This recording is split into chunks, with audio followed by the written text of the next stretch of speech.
আমি গত 1 মাসে মোটরসাইকেল 2 দিন।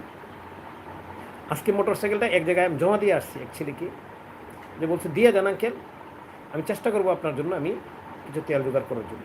কারণ আমার এখন আর তেল নেই, কারণ ওইখান থেকে হোন্ডাটা নেওয়ার নিয়ে আসার মতন কোনো উপায় নেই, যেখানে নিয়ে গেছিলাম টোটালি শেষ। 1 মাসে, দীর্ঘ 1 মাসে আমি 2 দিন হোন্ডা 3 দিন হোন্ডা চালালাম টোটাল।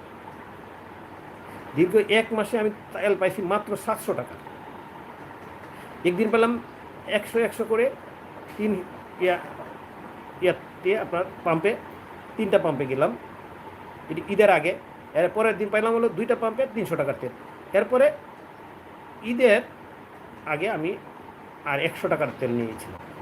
তারপরে আর আমি তেল নিতে পারি নাই, কারণ আমার দ্বারা এই আপনার 5 ঘন্টা 7 ঘন্টা ওয়েট করে আপনার তেল নেওয়ার মতন কোনো আমার মানসিকতা আমার নাই, আবার শারীরিক অবস্থাও নাই। এই গরম রৌদ্রে এই না ঘুমায়া এগুলি তো সম্ভব না, যে কারণে আমি ওই তেল